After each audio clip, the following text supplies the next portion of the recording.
एक व्यक्ति क्रिश्चियन था, वही सेम चर्च जाता था, लेकिन परमेश्वर के वचनों में पूरी तरह से वफादार नहीं था। उसने कहा कि मैं परमेश्वर के साथ फेथफुल नहीं रहा, मेरी जॉब चली गई। फॉरेन में ये प्रॉब्लम बहुत होती लोगों के साथ, जब जॉब चली जाती है फॉरेन में तो उनको अनएम्प्लॉयमेंट एक फंड मिलता है, सरकार उनको थोड़े पैसे देती है खाने पीने के। तो उसने कहा कि मैं जब कहता मैं सड़क पे खड़ा होके, अब की टेस्टिमनी है ये, कहता सड़क पे खड़ा होके प्रभु से क्वेश्चन करता था। कहता मैं क्रिश्चियन था, कहता मेरी जॉब चली गई, मेरे बच्चे भूखे रहने लगे, हम वो खाना लाने लगे जो बहुत ही सस्ता है, वो चीजें खाने लगे, मैगी खा ली, ऐसी चीजें खा ली।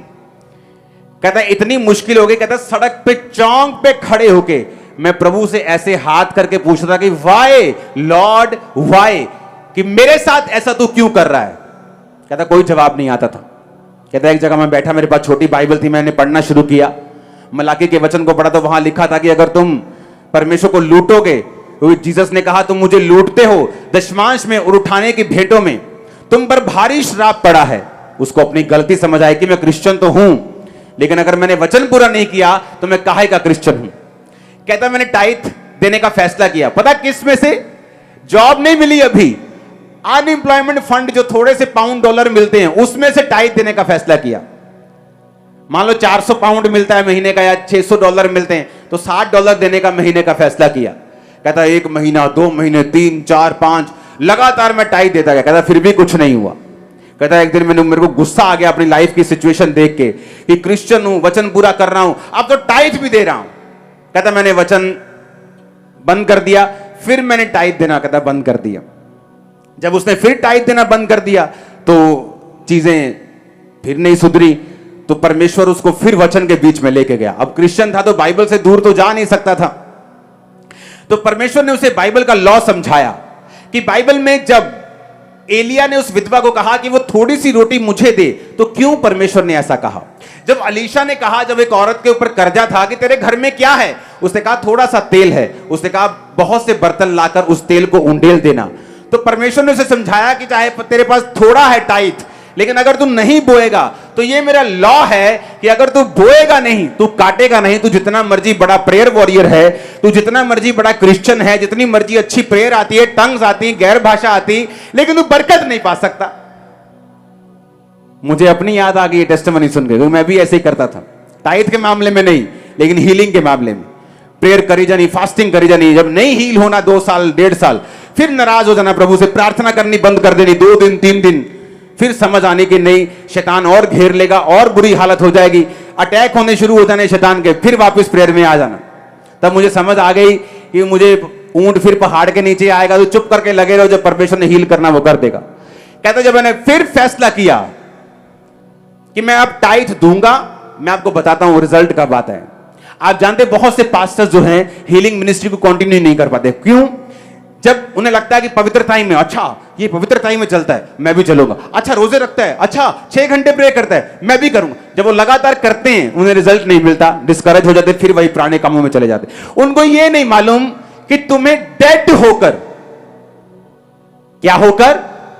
डेड होकर, यानी एक चीज के लिए अपने आप को मरा हुआ समझो। इस तरह से प्रेयर करोगे तुम मरे हुए हो, इस तरह से अब चलोगे तुम डेड हो ना हो, तुम्हें यह वचन पे चलना है, ज्यादा सेंस यूज नहीं करनी। उसने कहा मैंने अब ऐसे करना शुरू किया। आज उस व्यक्ति की इनकम 6 फिगर्स में है, यानी 1 साल का वो करोड़ों में कमाता है। उसने पता क्या कहा? उसने कहा जैसे ही मैंने वो टाइथ देना शुरू किया और अपने आप को डेड समझा, कहता सारी चीजें, सारी जॉब्स, कहता 18 महीने में मेरी 2 बार प्रमोशन हुई। ये वो प्रमोशन नहीं जो आम सी लोगों की छोटी मोटी हो जाती, बड़ी कंपनी में प्रमोशन होना वो तो 10 साल बाद होती, 15 साल बाद होती। कहता 18 महीने में मेरी 2 बार प्रमोशन हुई, आज मैं 6 फिगर्स में कमाई करता हूं। हालेलुया। ये सारी टेस्टिमनी अब की है जो मैं आपको दे रहा हूं, जिन्होंने परमेश्वर के ऊपर विश्वास किया, परमेश्वर को समझा, किस तरह से परमेश्वर अपनी वाचा को पूरा करता है।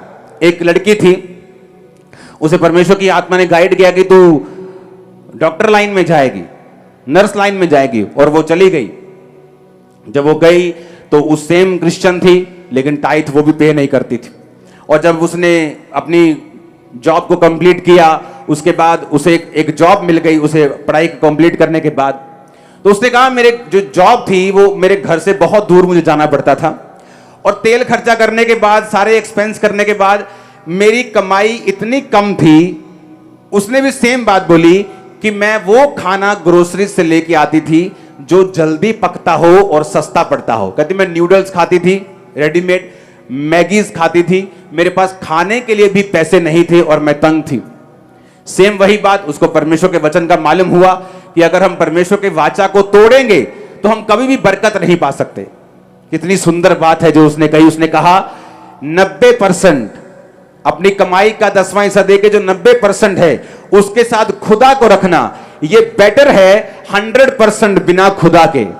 उसने कहा हुआ क्या, जब मैंने टाइथ देना शुरू किया, मुझे एक कॉल आई कि आपको आपके घर के पास ही एक जॉब ऑफर हुई है। उसने कहा मेरे सारे रास्ते का जो खर्चा 30%, अगर मैं 1 लाख रुपए महीना कमाती थी तो 30,000 उसका आने जाने का लगता था, वो बचा। उसने कहा 70% एक्स्ट्रा पे मुझे जॉब मिली। उसने कहा मैं 7 दिन काम करती थी, टाइथ देने के बाद जो जॉब मिली उन्होंने मुझे सोमवार से लेकर शुक्रवार तक काम दिया। अब हफ्ते में 5 दिन काम करती थी, 70% ज्यादा कमाती थी, खर्चा कम हो चुका था, और परमेश्वर के नाम में आज वो ब्लेस है और सेवकाई कर रही है। ये सारी जीवित गवाहियां जो मैं आपको दे रहा हूं, ये भाई की, ये बहन की जितनी टेस्टिमनी, क्यों? एक वाचा है, एक एग्रीमेंट हुआ है आपका और मेरे साथ। हां, कि मैं आज आप पे प्रेयर करूंगा या मैं आपको आज ये दूंगा, ये एग्रीमेंट है। परमेश्वर ने कहा मैं तेरे साथ एग्रीमेंट करता हूं कि मैं तुझे सब जातियों से श्रेष्ठ करूंगा, तुझे उधार लेना नहीं पड़ेगा, तू जातियों को उधार देगा पर तू उधार नहीं लेगा। यह वाचा है, यह एक एग्रीमेंट है तेरा मेरे साथ। परमेश्वर ने कहा मैं तेरे साथ एक एग्रीमेंट करता हूं कि अगर तू मेरी बात को ध्यान से सुने तो मैं तेरी लाइफ में काम करूंगा और तुझे उधार लेना नहीं पड़ेगा। इसलिए मैंने थर्सडे लोगों को बताया था कि आज के बाद बाइक लेना हो, गाड़ी लेनी हो, आपको इंस्टॉलमेंट पे लेने की जरूरत नहीं है। क्यों? मैं आपको बताता हूं। आप बोलेंगे मेरी इतनी कम तनख्वाह है, अगर मैं जोड़ने की कोशिश करूंगा घर के लेने के लिए तो मुझे 40 साल लग जाएंगे घर लेने में। अब सुनो बाइबल क्या कहती है। बाइबल कहती है कि 5,000 के पुरुषों की भीड़ यीशु मसीह के पास थी, यानी 20,000 टोटल थे, लेडीज और बच्चे मिला के। 3 दिन के प्रीच के बाद जीसस ने कहा इनको खाने को कुछ दो। फिलिप्पुस चेला था, फिलिप्पुस ने कहा परमेश्वर 200 दिनार लगेंगे। 200 दिनार मतलब 7-8 महीने की तनख्वाह आज के हिसाब से। अगर 20, 25, 30 हजार आप कमाते हो तो लगा लो कि 2.5 लाख रुपए लगेंगे इतने लोगों को खाना खिलाने के लिए, लेकिन हमारे पास पैसा नहीं है। पतरस का भाई आंद्रियास बोला कि यहां एक बच्चे के पास 5 रोटियां और 2 मछलियां हैं, पर वो इतने लोगों के लिए क्या है? अब दोनों क्या देख रहे हैं? ह्यूमन पॉसिबिलिटी, संसारिक दृष्टि के साथ क्या ये पॉसिबल है कि मैं कर्जा ना लूं, मैं इंस्टॉलमेंट पे घर ना लूं, मैं बाइक ना लूं, मैं गाड़ी ना लूं, मैं कर्जा ना उठाऊं, कमेटियां ना उठाऊं या कुछ ऐसा ना करूं? क्या ये पॉसिबल है? पॉसिबल है। कैसे? जब तक हम अपना आंख, अपनी दृष्टि संसारिक तरीकों पर रखेंगे, परमेश्वर काम नहीं कर सकेगा। परमेश्वर, बाइबल में लिखा है कि परमेश्वर खुद जानता था कि वो क्या करेगा। परमेश्वर ने कहा चेलों को, सब लोगों को 50-50, 100-100 करके लाइनों में बिठा दो और लाओ 5 रोटियां और 2 मछलियां, और उसको ब्लेस किया और तोड़ तोड़ कर चेलों को देता गया। और बाइबल कहती 20,000 लोगों ने खाया। 5,000 तो पुरुष थे, कभी 5,000 कभी 4,000, और 12 टोकरियां उनमें से बच गई। हालेलुया। इसका मतलब क्या? इसका मतलब हम कर सकते हैं अगर हम जीसस क्राइस्ट के वचन को, कौन है यीशु मसीह? आज अगर यीशु मसीह को इन्वॉल्व करना है, शामिल करना है अपनी लाइफ में, अपने सीन में, तो कैसे करोगे? उसके वचन को। जीसस ने कहा आदि में परमेश्वर वचन था और वचन परमेश्वर के साथ था और वचन ही परमेश्वर था, कि जीसस क्राइस्ट वचन है। जब मैं वचन को शामिल करूंगा अपनी लाइफ में कि मुझे कर्जा नहीं लेना है, टाइथ देना है, मुझे परमेश्वर के वचन को सुनकर उसके धर्म और राज्य की खोज करनी है, अपनी लाइफ को आत्मिक बनाना है, तो परमेश्वर की यह वाचा है कि वो मुझे इतनी बरकत देगा कि रखने की जगह नहीं होगी। आपको ये दिमाग में रखना है, आपको ये कंसंट्रेशन दिमाग में ऐसा बना के रखना है। आप यहूदी लोगों को देखो, बड़ी बड़ी फाइनेंस कंपनियां यहूदी लोगों की हैं, कर्जा देने वाली बहुत से बैंक्स यहूदी लोगों के हैं। क्यों? वचन व्यवस्था पूरी हुई है कि तू बहुत सी जातियों को कर्जा देगा पर तू उनसे कर्जा लेगा नहीं। अगर आपको वो लेना है जो वचन कहता है, आपको अपनी ग्राउंड के ऊपर, आपको वचन के ऊपर एक स्टैंड लेना होगा कि आज से एक आत्मिक यहूदी होने के नाते मैं स्टैंड लेता हूं कि आज से मैं कर्जा नहीं लूंगा, आज से मैं कर्जा दूंगा। और आप क्या देखेंगे, चाहे आपकी तनख्वाह उतनी ही है, आप टाइट पे कर रहे हैं, परमेश्वर इंतजाम करेगा। आप वही बाइक्स लेंगे कैश चेक्स में, वही गाड़ियां लेंगे फुल पेमेंट के साथ, वही घर बनाएंगे। आप देखेंगे यीशु के नाम में आमीन ऊंचा चाहिए चर्च। नीति वचन 23 उसकी 4 में क्या लिखा? उसने कहा धनी होने के लिए परिश्रम ना करना, अपनी समझ का भरोसा छोड़ना। क्या लिखा? एक तरफ परमेश्वर कहता है कि मैं तेरे हाथों के कामों पर बरकत दूंगा, एक तरफ परमेश्वर कहता है कि I will give you power to get wealth, और एक तरफ कहता है धनी होने के लिए परिश्रम ना करना और अपनी समझ का भरोसा छोड़ना। क्योंकि धनी होने के लिए आपको वो परिश्रम नहीं चाहिए जो लोग करते हैं, दिन और रात की किच किच पिच पिच जो वो करते हैं। आपको वचन के ऊपर चलना है। आप एक टाइगर को अगर देखेंगे जो टाइट देते हैं, आप अगर उनको देखेंगे वो मेहनत नहीं करते जो लोग करते हैं, लेकिन उनका रिजल्ट उनसे कहीं ज्यादा है, कहीं अधिक ज्यादा, क्योंकि परमेश्वर उनकी मेहनत के ऊपर बरकत दे रहा है, उनकी फिजूल खर्चियों को खत्म कर रहा है। अगर आप अपनी जिंदगी का हिसाब लगाएं, जितना टाइट हमने नहीं दिया और कुछ सालों में अगर हम अपनी फिजूल खर्चियों को उन सालों में देखें, वो उनसे ज्यादा निकलेंगी जो टाइट हमने परमेश्वर को देना था। हम हॉस्पिटल में खर्चा करने के लिए तैयार हो जाते हैं, लेकिन टाइट पे नहीं करते। कर्ज हमारे ऊपर लेने के लिए तैयार हो जाते हैं, लेकिन टाइट पे नहीं करते। हालेलुया। एक औरत की गवाही मैंने आपको थर्सडे दी थी। एक बिजनेसमैन औरत थी कि जब बिजनेस चल रहा था तो उसने कहा कि मैं क्रिश्चियन थी लेकिन टाइट पे नहीं करती थी।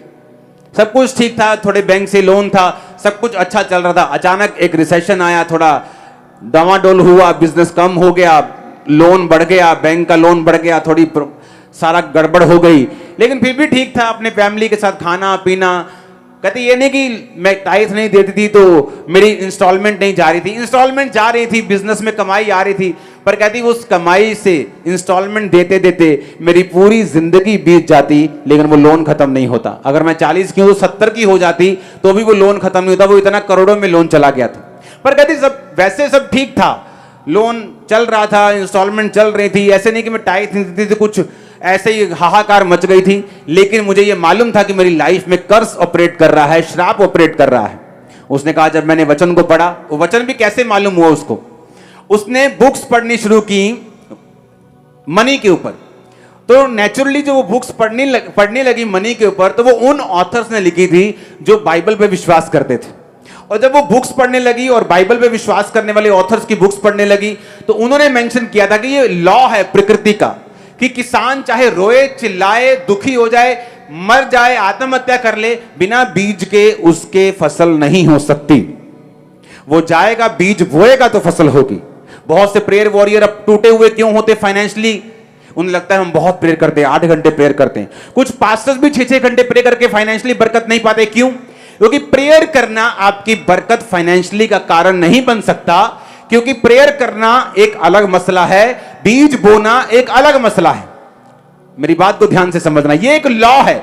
अगर आप लॉ को तोड़ेंगे, आप इमोशनली बोल सकते हैं खुदा पैसा नहीं देखता, लेकिन एक्चुअल में ऐसा नहीं है। बाइबल कहती है उसने विधवा को 2 दमड़ियां डालते हुए देखा और बोला वो अमीर जो अपने 5 लाख की इनकम से 500 बो के गया है वो श्रापित है, लेकिन वो विधवा जो अपनी सारी कमाई में से चाहे वो 50 पैसे ही हैं, छोड़ो यार तुम।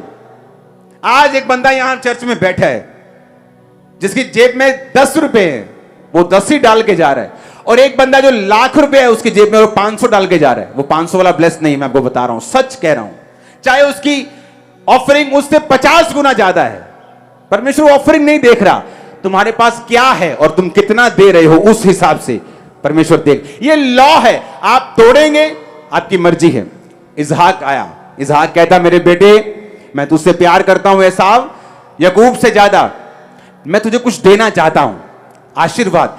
ऐसा कर जा और मेरे मन पसंद का शिकार करके मीट मुझे खिला, तुझे आशीर्वाद दूं। जब हम ये सीन देखते हैं हमें लगता है कोई भूखड़ बंदा जिसने रोटी ना देखी हो वो कह रहा है। ऐसे लगता है ना कई बार कि एक भूखा बंदा मिला, बोल रहा है भाई साहब कुछ खिला दो, हैं रब तनु बरकत दूंगा। ये भूखा बंदा है। जिस इसहाक की मैं बात कर रहा हूं उसकी वेल्थ इतनी थी कि राजा लोग उससे जेलसी करते थे।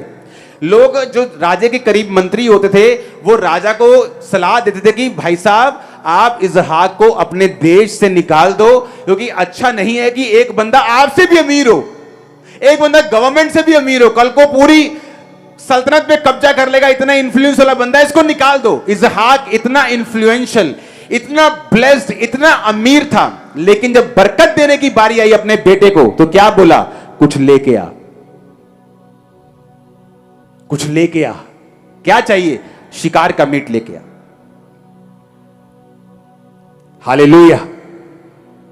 और वो गया लेने, मां ने सुन लिया, याकूब को बनाकर भेज के बोल दे जा, बोल मैं ही हूं, गले में बाल बूल लपेट दिया। वो रुआर मनुष्य था एसाव, याकूब थोड़ा चिकना था, तो बाइबल कहती वो आया और कहा बापू ये ले। कहता इतनी जल्दी आ गया? कहता परमेश्वर ने तेरे हाथ मेरे हाथ में कर दिया। उसने खाया और लिखा वर्ड्स बोले। जब वर्ड्स बोल दे, आशीर्वाद दे दिया, तो एसाव आ गया। उसने कहा ये ले अहेर का मांस और मुझे आशीष दे। उसने कहा तू कौन है? मैं एसाव हूं। तो वो कौन था जो पहले आया था? वो धोखे से आशीष ले गया, पर अब उसको ये आशीष लगी रहेगी। बोना, और ये लॉ है, कवनेंट है, तोड़ेगा नहीं परमेश्वर। उसने बाप की लाइफ में बोया, बाप ने रिसीव किया, वर्ड्स दिए, उसने कहा अब ये चेंज नहीं हो सकते। एसाव रोया, कहता पिता एक भी आशीर्वाद तुझे, क्या तुम मेरे को नहीं दे सकता? तूने उसको अच्छे अन्न वाले जगह दी है, औंस से भरे हुए देश दिए हैं। उसने कहा तेरा घर औंस से परे होगा, जाओ देखो दुबई में, कतर में औंस से परे हैं। पर जब तू स्वाधीन हो जाएगा अपने तलवार के बल से, जाओ देखो उन देशों को। एक ही अब्राहम की संतान है, एक औंस से भरे देश में रहते हैं, दूसरे बिना औंस के। वर्ड्स, और कहां से निकले थे? लॉ है। आप नहीं बोएंगे, आप अच्छे हैं, आप भले हैं, आप बेस्ट हैं, खुदा काम नहीं करेगा। आप सेवा करते हैं दिन रात, मैंने कहा आपने ब्लड दे दिया अपना, लेकिन अगर आपको फाइनेंशियल बरकत चाहिए, आपको लॉ फॉलो करना पड़ेगा। ये वाचा के नीचे है। परमेश्वर अपनी वाचा को तोड़ेगा नहीं, वो अपनी वाचा को खराब नहीं होने देगा, वो अपनी वाचा से पीछे नहीं हटेगा। हालेलुया। वो अपनी वाचा जो परमेश्वर ने एक बार बोल दिया है ना, परमेश्वर उससे पीछे नहीं हटेगा, लेकिन उस वाचा का एक एग्रीमेंट जो है, उसके टर्म्स एंड कंडीशंस हैं। हालेलुया। एलिया देख लो, अलीशा देख लो, इसहाक देख लो, अब्राहम। बाइबल कहते जब मलकीसेदेक के याजक को मिला, कौन था मलकीसेदेक? ना जिसका बाप ना मां ना वंशावली, कौन था वो? Jesus Christ. व्यवस्था बाद में आई टाइथ देने की, वो टाइथ पहले से देता था। टाइथ व्यवस्था के पहले भी था, व्यवस्था में भी था, व्यवस्था के बाद जीसस क्राइस्ट के जमाने के बाद भी है। हालेलुया। कितने इन बातों को समझ रहे हैं? उसने कहा जब तू ये रूल फॉलो करेगा, मैं ये मेक श्योर करूंगा कि तू कर्जा नहीं लेगा, मैं मेक श्योर करूंगा कि तेरे पास इतनी आशीष होगी कि रखने की जगह नहीं होगी, मैं ये मेक श्योर करूंगा जो एग्रीमेंट मेरे तेरे साथ हुआ है मैं उसे पूरा करूंगा, कि मैं उसे तोड़ता नहीं हूं, मैं अपनी वाचा से हटता नहीं हूं। Hallelujah, hallelujah. उस औरत ने बोना शुरू किया, वचन पढ़ा, और वचन भी कहां से मिला? बुक्स से, बाइबल से नहीं पढ़ा। बुक्स पढ़नी शुरू की कि मैं बिजनेस वुमेन हूं, मेरा बिजनेस अच्छा नहीं चल रहा, करोड़ों का कर्जा हो चुका है, तो let me learn something from books. Books पढ़नी शुरू की तो वो क्रिश्चियन ऑथर्स की थी, उन्होंने टाइथ मेंशन किया। कहती जब मैंने टाइथ देना स्टार्ट किया, कहती आप यकीन नहीं करोगे, वो लोग जो मुझे यकीन भी नहीं था मुझे फोन करने लगे, जो कस्टमर्स मेरे जा चुके थे मुझे ऑर्डर देने लगे, ऑर्डर इतने बढ़ने लगे, हमें अपना काम बढ़ाना पड़ा। कहती दिनों के अंदर जो कर्जा मेरे 30-40 साल की उम्र में नहीं बीता, वो कर्जा कभी खत्म हो गया। आज मैं मल्टी मिलियनर हूं, आज मैं करोड़ों में कमाती हूं। और देखो जर्नी शुरू हुई 2008 से पहले। खुदावन ने उससे कहा मेरी बेटी तू टाइट देती, उसने कहा हां। खुदा ने कहा तू टाइट नहीं देगी, इसको डबल करेगी। उसने कहा मुझे समझ नहीं आया क्योंकि मेरा टाइट ही लाखों में होता है, एक तरह से करोड़ों में होता है साल का, तो मुझे लगा डबल, उसे झटका लगा कि डबल क्यों करना है। उसे मालूम है क्या होने वाला है। उसने प्रभु की बात को सुना, उसे रिजल्ट दिख गया था, टाइट को डबल कर दिया। 2008 का रिसेशन आया, आपको मालूम होगा जितने बिजनेसमैन लोग हैं, जब अमेरिका में एक मंदी आई थी, पूरी दुनिया में एक मंदी आई थी, इंडिया में वो मंदी इतनी नहीं चली थी लेकिन पूरी दुनिया में इतनी मंदी थी। कहती मेरे आसपास के सारे बिजनेस फिनिश हो गए, जीरो पे चले गए। कहती मैं एक ऐसी औरत थी, बिजनेस वुमेन थी, जिसका बिजनेस उस मंदी में भी फलवंत हुआ और 1 रुपए का लोन हमने नहीं उठाया, लोन फ्री, ब्लेस्ड, करोड़ों में मल्टी मिलियनर वुमेन है, आज भी जिंदा है। हालेलुया। परमेश्वर साबित करना चाहता है अपने वचन को, वो प्रूफ करना चाहता है कि जो वचन वो आपसे कहता है वो पूरा है, पक्का है और वो आपकी लाइफ में पूरा होगा। हालेलुया। इमेजिन करो एक बंदा जो दूर जॉब करता था, उसे वही जॉब अपने घर के करीब मिली। चर्च में भी ऐसी टेस्टिमनीज आ रही हैं और जॉब सीधी डबल, तनख्वाह सीधी डबल। इस तरह से परमेश्वर आपके रास्तों को खोलता है। मैंने लोगों को टाइट देते हुए देखा है, उनकी सिचुएशन बदली नहीं। एक समय आया, एक बच्चा फॉरेन चला गया, पढ़ने चला गया, सारी सिचुएशन चेंज हो गई। आप जल्दी चेंज होने वाले हैं। मैं आपका आमीन ऊंचा सुनना चाहता हूं। मैंने कहा मैं आपका आमीन ऊंचा सुनना चाहता हूं। Hallelujah, hallelujah. आप जानते हैं कर्जा लेना श्राप के नीचे है। मैं आपको सच कह रहा हूं, यह चर्च लोन फ्री है, इतने प्रोजेक्ट चलाने के बावजूद। चर्च में अभी 50,000 चेयर्स ऐड होनी हैं। 10,000 का ऑर्डर, क्योंकि चेक कर रहे थे कि वो कौन सी चेयर हमने लेनी है। जो 315 वाली थी वो और लेस हो गई, 290 में चली गई। लेकिन एक कंपनी वाली चेयर थी जो हमें ज़्यादा पसंद थी, लेकिन उसका रेट ज़्यादा था, लेकिन अब वो रेट काफ़ी क्लोज चला गया 360-50 के। तो अभी वो 36 लाख रुपए की 10,000 चेयर्स अगले हफ्ते आपके बीच में पहुंच जाएंगी। पहले लॉट की जो है वो एंट्री हो जाएगी। चर्च का काम भी शुरू हो जाएगा, मेन पंडाल जो है वो भी तैयार होना शुरू हो जाएगा, क्योंकि आपका जो मेन है पेयर माउंटेन वो कंप्लीट हो चुका है। अब सारी टीम चर्च में काम कर रही है। हालेलुया। तो ये चीजें हैं। और देखो व्यवस्था विवरण हम 28 को पढ़ेंगे। मैं पढ़ता हूं इसको 15 आयत को। परंतु यदि तू अपने परमेश्वर की बात ना सुने और उसकी आज्ञाओं और विधियों को पालने में जो आज सुनाता हूं चौकसी ना करे, तो सारे श्राप तुझ पे आएंगे। तू श्रापित होगा नगर में, श्रापित होगा खेत में, तेरी टोकरी, कठौती, संतान, भूमि की उपज, गाय। इसे पढ़ना घर जाके। फिर उसने कहा 44 आयत में कि वो तुझको उधार देंगे जब तू श्रापित होगा, परंतु तू उन लोगों को उधार नहीं दे पाएगा। तू सिर ठहरेगा नहीं ठहरेगा, वो सिर होंगे और तू पूंछ होगा। ये श्राप थे। आशीष भी थी कि जब तू मेरी वाचा में अड़ा रहेगा तो आशीष क्या होगी, तू उधार देगा लेगा नहीं। लेकिन अगर वाचा टूटेगी तो तेरे देश में निशानियां होगी कि तू संघर्ष करेगा, फाइनेंस में, परिवार में, बिजनेस में, सब जगह। अपने शरीर में भी बीमारियों के विषय में भी लिखा है और कहा कि तू उधार लेगा देगा नहीं। मैं अपनी लाइफ को ब्लेस मानता हूं क्योंकि ये ब्लेसिंग के वर्ड मेरी लाइफ में कंप्लीट हुए। अगर आप चाहते हैं कि परमेश्वर आपको कर्जे से फ्री करे, आपको जीसस क्राइस्ट को इन्वॉल्व करना पड़ेगा, शामिल करना पड़ेगा अपने सीन में। और मैं आपको बता रहा हूं, आपकी जनरेशंस इस वचन से बरकत पाएंगे। जनरेशंस तक, आने वाले पोते पड़पोते, परिवार में आपके रूल बन जाएगा, आप कर्जा नहीं लेंगे। आपको मालूम होगा कि ये वचन के खिलाफ है किसी से मांगना, देना 200 रुपए, देना 400 रुपए। अगर मालूम है संडे के लिए किराया चाहिए तो मैं मंडे से जोड़ूंगा, खुदा को बोलूंगा खुदाबंद मैं टाइडर हूं, दशवान देने वाला हूं, मेरे जीवन में ये वर्ड पूरे होने चाहिए, मैं तुझे फॉलो करने वाला इंसान। क्योंकि परमेश्वर ने कहा अगर तुम बीज बोवोगे और जमीन की रक्षा नहीं करोगे, व्यभिचार में चले जाओगे, गलत काम करोगे, तो बीज फल नहीं लाएगा। और ये लॉ है, तुम्हें पसंद आए ना आए, कि तुम बोओगे तो काटोगे, ये लॉ है। परमेश्वर अपने लॉ को, वाचा को तोड़ता नहीं। एग्रीमेंट है परमेश्वर का आपके साथ कि वो आपको श्रेष्ठ करेगा। मैं आपको बता रहा हूं, मेरी बात को कान खोल के सुनना। एक समय आएगा आप अपने बॉस से भी अधिक अमीर होंगे, याद रखना आज मेरी बात को, याद रखना। ये खुदा ने आपसे कहा था, मैंने नहीं कहा।